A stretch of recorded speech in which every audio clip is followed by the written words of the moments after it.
Amigos de Realidades, sean todos bienvenidos. Para esta ocasión nuestro tema, amargura por división y contienda. El no saber, yo diría, discrepar, el convertir las diferencias de opinión y las diferencias de sentir en, diría, fracturas, fraccionamientos dentro de cualquier núcleo de relaciones que estemos hablando. Puede ser el hogar, puede ser la empresa, puede ser la nación en términos de política, de gobierno, etc. El no saber plantear las diferencias, lo que produce esto es división, y la división nunca construye. Contienda, la contienda genera confusión, genera caos, genera anarquía. Pues con esto tiene que ver nuestro tema, amigos, y aplica a cualquier estadio de relaciones donde quisiéramos contrastar este tema. El hogar, como dije, el trabajo, la sociedad como un todo. Nuestro tema, amargura por división y contienda. En el segundo libro de Samuel, capítulo 2, primera parte del verso 26, dos personajes bíblicos, Abner y Joab, que estuvieron ambos, se puede decir, bajo la autoridad del rey David, se están discrepando y uno le hace un reclamo al otro que tiene mucho que decirnos en términos de reflexión profunda. Dice así el texto: Abner le gritó a Joab: ¿es inevitable que nos matemos unos a otros? ¿No te das cuenta de que lo único que produce es amargura? Amigos, lo que les decía al inicio, el no saber discrepar. ¿Necesitamos discrepar? Sí. ¿Necesitamos diferenciar las opiniones, contrastar las opiniones, debatir las opiniones? Claro que sí, definitivamente sí. Es sano y produce equilibrio, produce balance en los distintos ámbitos de la sociedad humana. Sin embargo, tenemos que siempre preguntarnos hasta dónde una sana y correcta discrepancia se convierte más bien en una gangrena de división, de contienda que produce amargura. Y notemos en las palabras de Abner, porque son dos preguntas que nos dejan bastante para pensar. ¿Es inevitable que nos matemos unos a otros? Preguntémonos, ¿son necesarias todas las discusiones? ¿O será que a veces nos envolvemos en discusiones sin sentido, discusiones insensatas, discusiones sin propósito y sin futuro? Debo de aclarar esto. Por un lado está la necesidad de discrepar, de hacer contrastar todas las ideas para que, hombre, con esperanza de que las mejores ideas sean las que prevalezcan. Pero hay gente, y óigase bien, y están en todos los ámbitos, gente que le gusta discrepar, no para aportar, sino para crear división. Le gusta levantar la voz, no porque tienen gran cosa que decir, no porque tienen un componente, vamos, ideológico o de solución a los problemas que aquejan a la humanidad, sino porque estos con su voz quieren producir confusión, quieren producir anarquías y quieren traer caos. Eso, amigos, a la postre amarga a una sociedad. Por supuesto que sí. Entonces la pregunta de Abner a Joab es una pregunta pertinente para nuestra época. ¿Es inevitable que estemos en una contienda día y noche, a veces sobre temas que son absolutamente irrelevantes? La otra pregunta que hace Abner: ¿no te das cuenta de que lo único que produce es amargura? Amigos, hay gente que no parece darse cuenta que una sociedad se destruye cuando no hay más que el propósito de disentir, de estar en contra de los demás. Hay gente, como dije, su oficio es estar en contra de los que están a favor, no importa de qué se trate, no tienen ojos para ver las cosas buenas, no tienen voces para coincidir en algo, sino que la falta de coincidencia es lo que ellos buscan. No coincidir, no les interesa coincidir con nadie, sino crear la dispersión de opiniones para que eso cree esa fragmentación, porque, insisto, hay quienes, lastimosamente, su elemento para sentirse bien es el caos. Hay gente en matrimonios, en familias, en núcleos laborales, en fin, su atmósfera es el conflicto. Su atmósfera es la contienda con todo el daño en términos de amargura que eso trae. Ahora bien, hagámonos la pregunta, amigos, ¿qué te hace la amargura producto de esa división, producto de esa contienda? Que ya una vez que viene esa amargura, ¿qué pasa contigo y qué pasaría con cualquiera que esté viviendo en esas condiciones? Atención a lo que viene. La amargura, producto de la división y la contienda, te deja crónicamente insatisfecho. No conozco a una persona que solo esté discrepando y esté contendiendo y esté dividiendo las cosas, dividiendo los ambientes, que al final esta persona no termine absolutamente insatisfecho. Es que discrepar por discrepar sin ningún otro propósito solo va abriendo un vacío de insatisfacción en la persona que actúa así, y aún en los grupos que actúan así también quedan en un estado crónico de insatisfacción. Y a veces terminan esgrimiendo argumentos totalmente irracionales, totalmente absurdos, argumentos tirados de los cabellos. Y lo triste en esto es que siempre tienen cierta clientela, ciertos adeptos que siguen esos argumentos absurdos.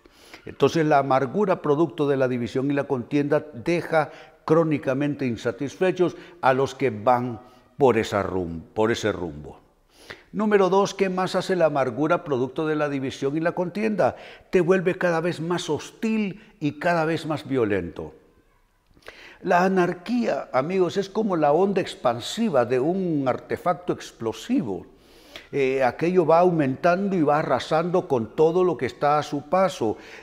Lo mismo sucede con la amargura. Cuando es una amargura producto del divisionismo, cuando es amargura producto de la contienda, entonces va creando esa atmósfera cada vez de mayor hostilidad.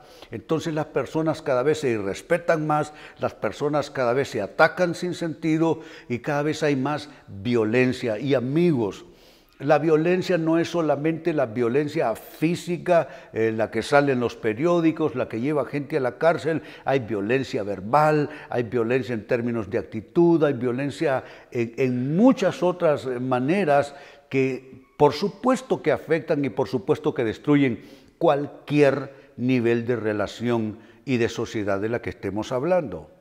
Entonces la amargura producto de la división te vuelve cada vez más hostil y más violento. Número 3, ¿qué más te hace esa amargura? Que es la hiel que destila la división y la contienda. Te hace víctima de tu propia amargura. Les tengo una noticia, amigos. Los que buscan amargar a otros terminan amargados ellos mismos. Lo reitero, los que buscan, los que se dedican, los que se permiten ser agente de amargura para otros, estos mismos terminan amargados.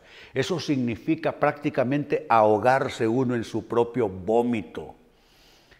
Significa que la persona que vive produciendo amargura a su alrededor es una persona que al final termina intoxicada con lo mismo que le está dando a beber o a comer a los demás. Esta misma persona se va a enfermar con esas hieles morales y espirituales. Por eso les decía al inicio, qué importante es aprender a discrepar. Discrepar es necesario, absolutamente bueno para el equilibrio, para poder escuchar todas las voces y hacer que todas esas voces concurran hacia propósitos colectivos, propósitos de bienestar, sea la familia, sea en la iglesia, sea en el Estado como tal, en fin. Pero las personas que se dedican a prácticamente envenenar, intoxicar a los demás, terminan ellos mismos siendo intoxicados. Número 4, sigo sumando, ¿qué más hace la amargura que viene con la división y la contienda? Te vuelve propenso a la depresión. Y esto, amigos, es importante. Porque lo que estamos comenzando a decir con este aspecto es que la salud mental, ya sea de un individuo, de un grupo, sea este grupo familiar o grupo laboral, grupo político, grupo social, etcétera, la salud mental de una o de las muchas personas que estén ahí involucradas en ese fenómeno se va a afectar seriamente. Y las personas, esas sociedades comienzan a deprimirse, la gente se siente cada vez más mal, la gente se vuelve pesimista, la gente se vuelve negativa, no cree en las cosas buenas, no cree en el futuro, se va envenenando con una atmósfera de desesperanza completamente. ¿Y producto de qué? Esta depresión, la amargura que vino con la división, que vino con la contienda. Aprendamos, amigos, en nuestros hogares, en los ambientes laborales, que algunos de ellos están demasiado cargados de una situación de hostilidad, de divisionismo, donde personas recurren a la intriga, las personas hablan mal unas de otras, en fin. Todo esto daña a una sociedad, porque esto, amigos, es como agua que corre y se mete debajo de la puerta. ¿Usted cree que la amargura por el divisionismo en los hogares no va a afectar a la sociedad toda? Claro que sí. ¿Usted no cree que el divisionismo laboral no va a afectar al resto de la sociedad? Afecta a la familia, individuos que trabajan en malos ambientes donde hay divisionismo, llegan amargados a sus hogares. ¿Y usted cree que la amargura en algunos otros círculos y ambientes, la política, por ejemplo, donde hay más de algún amargado ahí que solo se dedique a hacerle la vida imposible a los demás, todo eso lo que va haciendo es sumiendo a la sociedad toda en un proceso depresivo? Y 5, finalmente cierro con esto. ¿Qué más hace la amargura que viene con el divisionismo y la contienda? Te vuelve esclavo de aquellos con los que contiendes. Al final, la persona que amarga a otros, la persona que divide, la persona que fragmenta, la persona que fractura las relaciones, al final termina esclavizada de todos aquellos con los que ha estado en contienda. Eso significa, amigos, en una vox populi, que la tortilla se da vuelta. Tú crees que estás controlando, tú crees que estás afectando, tú crees que estás logrando tus propósitos, dividiendo, contendiendo, y al final terminas tú en el lastre. Todos van avanzando y tú vas con un cordón amarrado de ellos y te vuelves esclavo de aquellos a los cuales has estado amargando y con quienes has estado contendiendo. Amigos, la pregunta ha sido entonces, ¿qué hace la amargura que viene con la división y la contienda? Dije, 1, te deja crónicamente insatisfecho. 2, te vuelve cada vez más hostil y violento. 3, te hace víctima de tu propia amargura. 4, te vuelve propenso a la depresión. Y 5, finalmente, te vuelves esclavo de aquellos con los que contiendes. Amigos, con esto cierro el tema. De igual manera me despido. Y les recuerdo que nuestro enfoque de hoy ha sido titulado Amargura por división y contienda.